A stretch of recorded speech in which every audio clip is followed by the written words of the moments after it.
ভারতের গুজরাটে বাংলাদেশি সন্দেহে বিপুল সংখ্যক মানুষ আটকের পর এখন জানা যাচ্ছে তারা দেশটির বিভিন্ন রাজ্যের বাংলাভাষী মুসলিম নাগরিক। শনিবার ভোর থেকে সোমবার রাত পর্যন্ত অভিযানে 6,500 অবৈধ অভিবাসী আটকের খবর জানিয়েছিল রাজ্য পুলিশ।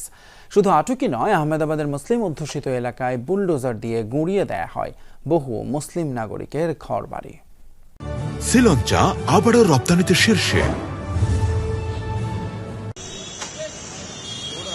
অবৈধ অভিবাসী আটক করতে গোটা গুজরাটে চলছে রাজ্য পুলিশের চিরুনি অভিযান। দলে দলে ধরে নিয়ে যাওয়া হচ্ছে সন্দেহভাজনদের। বেআইনিভাবে ভারতে বসবাসের অভিযোগে গত 2 দিনে আটক করা হয় 6,500 মানুষকে।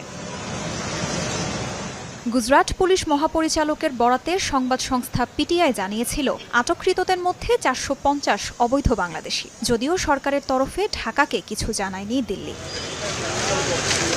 বিবিসির এক অনুসন্ধানে বলা হচ্ছে, যাদের বাংলাদেশি সন্দেহে আটক করা হয়েছিল তারা মূলত ভারতের বিভিন্ন রাজ্যের মুসলিম নাগরিক।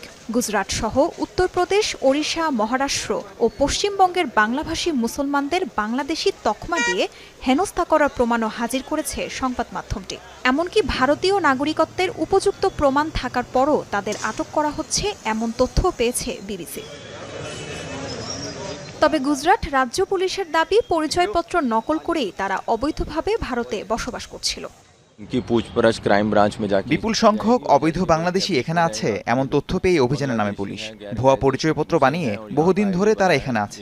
আইডি কার্ডের তথ্যের ভিত্তিতে জিজ্ঞাসাবাদ চলছে। দেখা হচ্ছে তারা কতবার এবং কখন বাংলাদেশে গিয়েছে।